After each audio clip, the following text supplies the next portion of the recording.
पण बरेचसे विद्यार्थी ट्रान्सको जॉइन करतील, महाट्रान्सकोला जॉइनिंग देतील का वेटिंग लिस्टला, त्यानंतर महाडिस्कॉम जॉइन करायचं की महाट्रान्सको जॉइन करायचं, पण कंपॅरिझन करणार आहे की महाट्रान्सको महाडिस्कॉममध्ये काय बेस्ट आहे वगैरे, न्यू वॅकन्सीची सुद्धा वाट बघतायत किंवा पुढे काय वॅकन्सी येईल त्यासाठी थोडंफार आपण तिथे सुद्धा बोलणार आहे।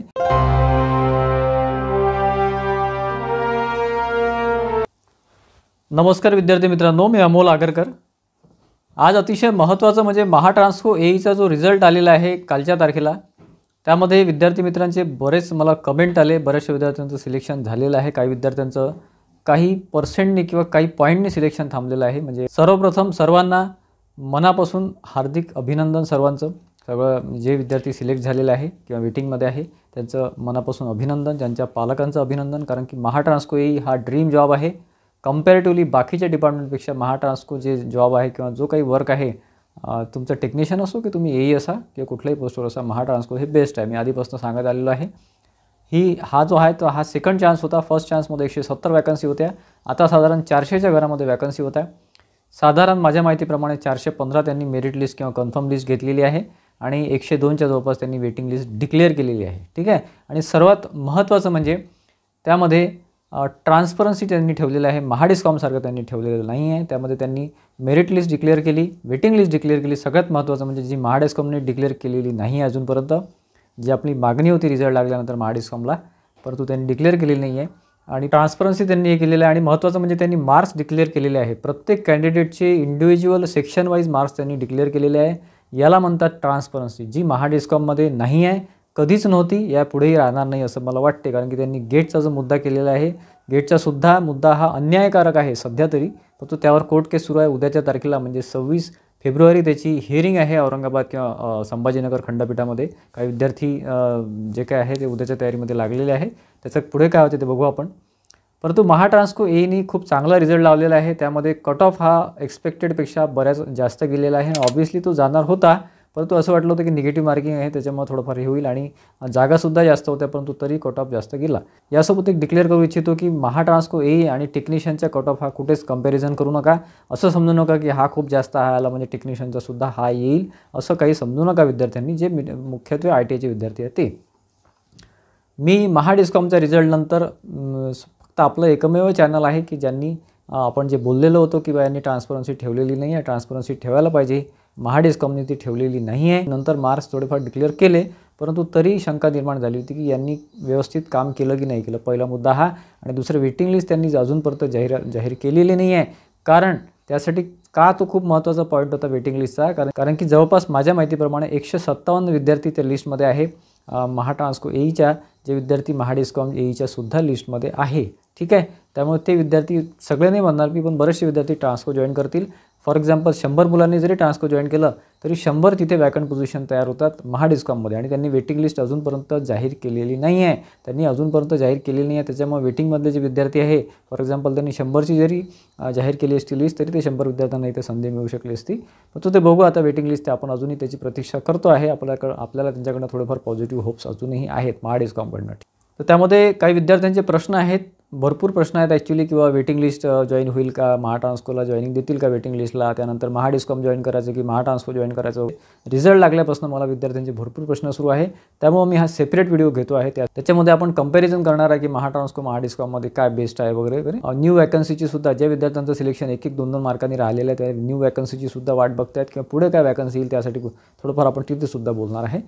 पहिला मुद्दा म्हणजे वेटिंग लिस्ट जी आता त्यांनी डिक्लेअर केलेली आहे 102, ती 100% जॉईनिंग मिळणार। फक्त कसं आहे की जी कन्फर्म लिस्ट असते ती लवकर जॉईनिंग होते, म्हणजे आता त्यांनी लिस्ट लावलेली आहे, आता त्यांनी रिझल्ट डिक्लेअर केलेला आहे, पुढच्या काही दिवसामध्ये ते डॉक्युमेंट व्हेरिफिकेशन ठेवतीलच, पुढच्या 15 दिवसामध्ये सुद्धा ठेवू शकतात, मार्चच्या 15पर्यंत डॉक्युमेंट व्हेरिफिकेशन होईल।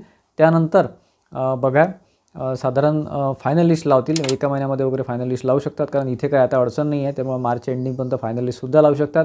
फायनल लिस्टनंतर तुमच्या जॉईनिंगची प्रोसेस होईल, तुम्हाला ते झोन देतील, कुठल्या झोनमध्ये तुम्हाला तुमचा जे परमनंट ॲड्रेस असतो, तुम्ही जो फॉर्म भरताना तो ॲड्रेस टाकला असतो त्या अनुषंगाने किंवा त्याला अकॉर्डिंगली तुम्हाला ते पोस्टिंग देत असतात। पोस्टिंगमध्ये तुम्ही जो ॲड्रेस टाकला त्यानुसार तिथे जर वॅकन्सी असेल, फॉर एक्झाम्पल तुम्ही नाशिकच्या असाल, नाशिकच्या जिल्ह्यामध्ये किंवा तालुक्यामध्ये तुम्ही जिथले असाल तिथे जर 220 kV किंवा 132 kV सबस्टेशनमध्ये किंवा तुमचं ऑफिशियल जे झोन असतं, डिव्हिजन असतं, सर्कल असतं, तिथे जर ऑफिसचे वॅकन्सी असतील किंवा फील्डचे वॅकन्सी असतील तर तुम्हाला तिथे ते पोस्टिंग देतातच, ठीक आहे। आणि मुलींना प्रिफरन्स राहतं पोस्टिंगमध्ये, आणि त्यानंतर तुम्ही जर त्या मेरिट लिस्टमध्ये रँकमध्ये असाल, पहिल्या 100मध्ये असाल, तर डेफिनेटली तुमचा जो एरिया आहे त्या एरियामध्ये तुम्हाला पोस्टिंग मिळू शकते किंवा नाही मिळाली तर 2-3 वर्षामध्ये ट्रान्सफर घेऊन तुम्ही तुमच्या एरियामध्ये येऊ शकता. नंतर महत्त्वाचा मुद्दा म्हणजे महाट्रान्सको, महाडिस्कॉममध्ये बऱ्याच विद्यार्थ्यांचं सिलेक्शन झालेलं आहे. माझ्या माहितीप्रमाणे 157चा आकडा असा आहे की ज्या विद्यार्थ्यांचं महाट्रान्सको एई आणि महाडिस्कॉम एईमध्ये सिलेक्शन झालेलं आहे आणि प्लस ते महाट्रान्सकोच्या लिस्टमध्ये सुद्धा आलेले आहे. तर डेफिनेटली विदाऊट एनी डाऊट मी तुम्हाला हेच सांगेल की महाट्रान्सको एई हे बेस्ट आहे. परंतु तुमचा काय क्रायटेरिया आहे, तुम्हाला काय सोयीस्कर पडते. फॉर एक्झाम्पल काही एखाद्या 1-2 मुलींचा किंवा विद्यार्थिनींचा मला मेसेज आला, फोन आला की सर लहान बाळ आहे किंवा काही फॅमिली आहे किंवा काही फॅमिलीच्या जबाबदाऱ्या आहेत, आम्हाला एकदम घराजवळ पाहिजे, तर मग आम्ही कुठलं घ्यायचं. तर फॉर एक्झाम्पल महाट्रान्सकोमध्ये तुम्हाला तालुका लेवल किंवा जिल्हा लेवल मिळू शकते, परंतु वॅकन्सी असेल तर मिळेल, अन्यथा तुम्हाला जिल्ह्याच्या बाहेरसुद्धा जावं लागू शकते. फक्त पहिले 2-3 वर्ष, त्यानंतर तुम्ही ट्रान्सफर घेऊन तुमच्या जिल्ह्यामध्ये येऊ शकता ॲज पर वॅकंट पोझिशन. ठीक आहे. परंतु महाडिस्कॉममध्ये जर तुम्हाला वाटत असेल महाडिस्कॉम जॉईन करायचं, तर महाडिस्कॉममध्ये तुम्हाला तुमच्या घराजवळ, तुमच्या विलेजमध्ये, तुमच्या तालुक्यामध्ये कुठेही पोस्टिंग मिळू शकते. कारण की माझ्या माहितीप्रमाणे तालुका वाईज तुमचं डिव्हिजन वगैरे राहते आणि त्यानुसार भरपूर वॅकन्सी असतात. एईच्या वॅकन्सी एका डिव्हिजनमध्ये कमीत कमी 30 ते 35 एई असतात किंवा जेईसुद्धा असतात. त्यामुळे तुमच्या एरियामध्ये तुम्हाला पोस्टिंग मिळू शकते. सगळ्यात मोठा पॉझिटिव्ह पॉईंट आहे महाडिस्कॉमचा किंवा महावितरणचा की तुम्हाला तुमच्या एरियामध्ये तुम्ही बरेच वर्ष काढू शकता. असं नाही तुम्ही आता फॉर एक्झाम्पल 5 वर्ष काम केलं, तुमची वर्किंग चांगलं असलं, तुमचा प्रोफाईल चांगला असला, तुमचा सीआर चांगला असला, तुमचा जर रेकॉर्ड चांगला असला, तर तुम्ही तुमच्या एरियामध्ये साधारण तुमच्या 30 वर्ष सर्व्हिस असेल तर 20 वर्ष 22 वर्ष तुम्ही तुमच्या एरियामध्ये राहू शकता. 2-4 वर्षच तुम्हाला बाहेर काढावं लागतं. हा महाडिस्कॉमचा एक पॉझिटिव्ह पॉईंट आहे. तसंच महापारेषणचं सुद्धा आहे, परंतु तुम्हाला स्टार्टिंगलाच तिथे पोस्टिंग मिळेल तुमच्या एरियामध्ये हे काही कन्फर्म नाही आहे. तुम्हाला बाहेरसुद्धा ते देऊ शकतात. कारण मागची जी बॅच झाली 170ची, त्याच्यामध्ये ते विद्यार्थी जॉईन झाले, त्यांना त्यांनी नेटिव्ह प्लेसच्या जवळपासच दिलेलं आहे बऱ्याचशा विद्यार्थ्यांना. त्यामुळे आता वॅकंट पोझिशन ते कन्सिडर करून त्यानुसार तुम्हाला ते पोस्टिंग देतील. ठीक आहे. महावितरणमध्ये 2च पॉझिटिव्ह गोष्टी आहेत. ते म्हणजे तुमच्या एरियामध्ये तुम्हाला तिथे मिळते आणि दुसरं म्हणजे ॲडिशनल इन्कमचा तुम्हाला तिथे जास्त फायदा होतो महावितरणमध्ये. काही विद्यार्थी किंवा काही लोक फक्त महावितरण त्यासाठी जॉईन करतात की ज्यांना थोडंफार एक्स्ट्रा इन्कमची अपेक्षा असते. प्रमोशनचा जर मुद्दा आपण बघितला तर प्रमोशनमध्ये ट्रान्सको बेस्ट आहे. महावितरण तुम्ही हे जॉईन केल्यानंतर तुम्हाला 15 वर्ष तरी तुम्ही DYचा विचारसुद्धा करू नका. डायरेक्टमध्ये जर आला तर 3 वर्षानंतर DY तुम्ही एक्झाम देऊ शकता. एक्झामच्या वॅकन्सी आल्या किंवा इंटरनल वॅकन्सी आल्या तर, आणि 7 वर्षानंतर तुम्ही ॲडिशनलचा वगैरे एक्झाम देऊ शकता आणि 9 वर्षानंतर एक्झिक्युटिव्ह इंजिनियर हे तुमचं स्लॅब असतो. तो सगळ्या तिन्ही कंपनीमध्ये सारखाच असतो.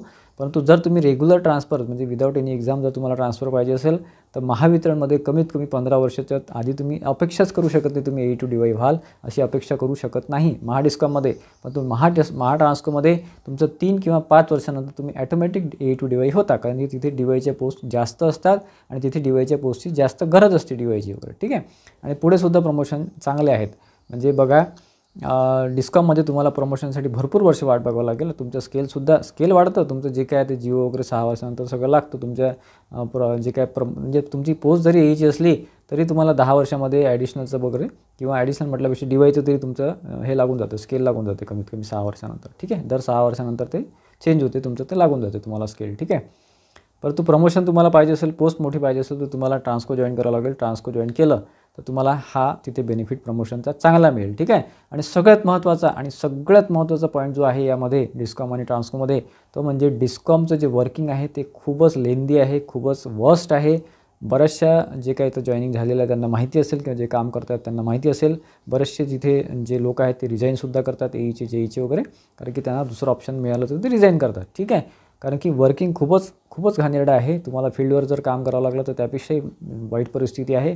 त्यामध्ये महावितरणचा जर विचार केला तर तुम्हाला फील्ड रिलेटेड वर्क मिळू शकते, ते मिळतेच तुम्हाला कधी ना कधी. त्यानंतर ऑफिशियल मिळू शकते, टेक्निकल जॉब किंवा टेक्निकल प्रोफाईल वगैरे, किंवा इन्फ्रामध्ये इन्फ्रास्ट्रक्चरचे जे वर्क असतं इलेक्ट्रिकलचं तिथे काम मिळतं, किंवा तुम्हाला टेस्टिंगमध्ये मिळते. ठीक आहे. परंतु हे जे बाकीचे आहे हे तुम्हाला मिळेल नाही मिळेल, परंतु आधी तुम्हाला फील्डवर ते टाकतातच. ठीक आहे. मुली म्हणजे लेडीज असो की जेंट्स असो तुम्हाला ते फील्डवर काम करायला लावतात आणि तिथे तुम्हाला वसुलीपासून ब्रेकडाऊनपासून सगळं म्हणजे तिथे सुट्टी म्हणून असं काही नसते महावितरणमध्ये. तुम्ही जर फॉर एक्झाम्पल सॅटर्डे संडे हा ऑफ असतो, वीकली ऑफ असतो महावितरणला किंवा कुठल्याही कंपनीला 2 दिवस ऑफ असतो, परंतु तुम्हाला त्या दिवशीसुद्धा कॉल्स येतात, त्या दिवशीसुद्धा ब्रेकडाऊन अटेंड करावं लागते, त्या दिवशीसुद्धा सिनियरचे कॉल घ्यावं लागतात, त्या दिवशीसुद्धा लोकांचे कॉल घ्यावं लागतात. तुमच्या एरियाचं तुम्ही जे इन्चार्ज असतात त्या एरियाचे तिथून तुम्हाला जे कॉल येतात ते तुम्हाला रिसीव्ह करावं लागतात. कारण इमर्जन्सी वर्क असते. तुम्ही असं नाही म्हणू शकत मी आज सुट्टी आहे, मी आज काही कॉल घेणार नाही, असं करता येत नाही. इव्हन तुम्ही म्हणजे तुम्हाला आता वर्स्ट केसमध्ये सांगतो, अनुभवावरून सांगतो, की फॉर एक्झाम्पल तुम्ही तुमच्याच लग्नासाठी 8 दिवस सुट्टी घेतली असेल, 10 दिवस सुट्टी घेतली असेल, त्या पिरियडमध्ये सुद्धा तुम्हाला कॉल अटेंड करावेच लागतात, कारण की खूप इमर्जन्सी वर्क असते. तुम्ही कॉल ड्रॉप करू शकत नाही किंवा फोनसुद्धा बंद करू शकत नाही. त्याच्यामुळे सुट्टीचा महावितरणमध्ये काहीही अर्थ राहत नाही, की ते बऱ्याच गोष्टी डिटेलमध्ये आहे, मी तेवढं तुम्हाला सांगू शकत नाही इथे व्हिडिओमध्ये. परंतु भरपूर गोष्टी आहे महावितरणमध्ये जे तुम्हाला वर्क प्रोफाईल तुमचं खूप हेक्टिक करून टाकतं. त्याच्यामुळे थोडंसं विचार करा.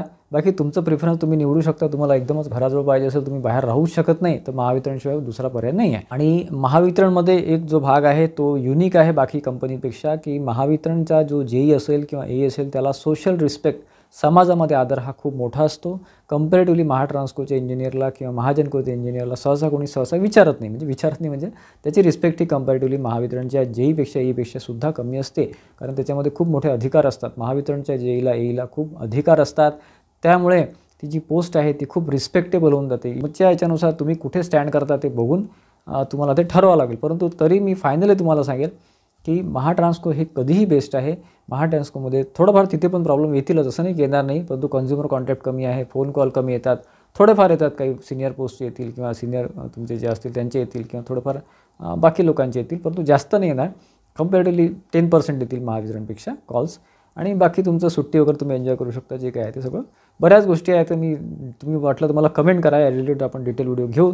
जर याच्यामध्ये मी सांगत बसलो तर तुम्हाला 1 तास 2 तास कमी पडतील. ठीक आहे. पुन्हा एकदा सर्व विद्यार्थी मित्रांना ज्यांचं सिलेक्शन झालं आहे त्यांना अभिनंदन, मनापासून अभिनंदन. या गोष्टीची, या निकालाची तुम्ही आतुरतेने वाट बघत होता, तो रिझल्ट आता आलेला आहे. आपण मागच्या व्हिडिओमध्ये सांगितलेलं होतं की पुढच्या कुठल्याही दिवशी रिझल्ट येऊ शकतो.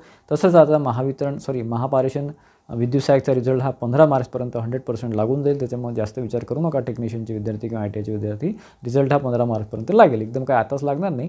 आणि वेटिंग लिस्टचं जे आहे ते वेटिंग लिस्टचं सुद्धा जॉईनिंग होईलच, कारण की त्यांनी 102 विद्यार्थ्यांना वेटिंग लिस्टमध्ये घेतलेलं आहे. ते सुद्धा महाट्रान्सकोमध्ये जॉईनिंग मिळणार आहे, परंतु ते 6 महिन्यात मिळते की 4 महिन्यात मिळते हे आपण सध्या सांगू शकत नाही.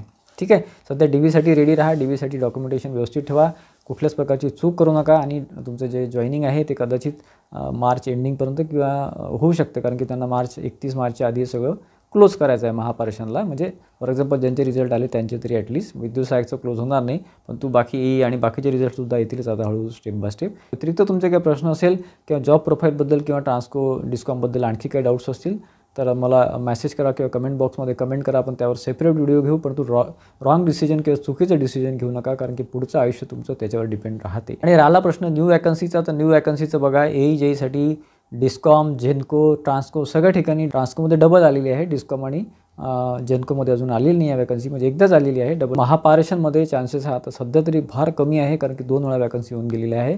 आता डिस्कॉममध्ये शक्यता आहे आणि प्लस जेनकोमध्ये सुद्धा शक्यता आहे, परंतु सध्या शक्यता नाही आहे. एक 6 महिने तरी काहीच होणार नाही. पुढच्या 6 महिन्यानंतर आपण थोडीफार माहिती घेऊन मी तुम्हाला माहिती देतो, डिपार्टमेंटल इन्क्वायरी जे काही माहिती आहे ते करून. काही विद्यार्थ्यांचा प्रश्न असा सुद्धा आहे की सर प्रायव्हेट जॉब जॉईन करायचा का? प्रायव्हेट जॉब जर तुम्हाला मिळत असेल चांगल्या पॅकेजचं तर आता जॉईन करा, काही हरकत नाही. जेव्हा वॅकन्सी येईल तेव्हा तुम्ही ते परत त्याचं ब्रशअप करून, याचं रिव्हिजन करून तुम्ही ते एक्झाम देऊ शकता. वॅकन्सी या निघतच राहतात, पण तो MSCBच्या आता कंपॅरेटिव्हली थोडंसं 6 महिने तरी येणार नाही. पुढे 1-2 किंवा एखाद महिन्यामध्ये आपण सगळी माहिती घेऊन, डिटेल इन्फॉर्मेशन घेऊन तुमच्यापर्यंत व्हिडिओ पोहोचू, जेणेकरून इतर काही वॅकन्सी येत असतील महाडिस्कॉमच्या किंवा महाजेनकोच्या किंवा महाट्रान्सकोच्या आता तुमच्यापर्यंत पोहोचवण्याचा आपण प्रयत्न करू. बाकी अदर डिपार्टमेंटच्या ज्या वॅकन्सी येतच राहतात त्या तुम्ही तयारीमध्ये असणं आवश्यक आहे. अभ्यास कधीच वाया जात नाही. आजचा व्हिडिओ आवडला असेल तर व्हिडिओला लाईक करा आणि जास्तीत जास्त विद्यार्थ्यांमध्ये शेअर करा, जेणेकरून त्यांचे डाऊट्स क्लिअर होतील. आणि जे काही आपल्या चॅनलला सबस्क्राईब केलं नसेल इंजिनिअर यूट्यूब चॅनलला तर सबस्क्राईब करा. आपलं टेलिग्राम चॅनल आहे इंजिनिअर, त्यालासुद्धा सबस्क्राईब करा, जेणेकरून अपडेट्स तुम्हाला वरचेवर मिळत राहतील. आणि पुढे जॉईनिंगमध्ये किंवा पोस्टिंगमध्ये काही तुमच्या काही अडचणी असेल तर मला कमेंट बॉक्समध्ये कमेंट करा किंवा मला मेसेज करा, मी त्यावर तुम्हाला रिप्लाय द्यायचा प्रयत्न करेन. धन्यवाद मित्रांनो.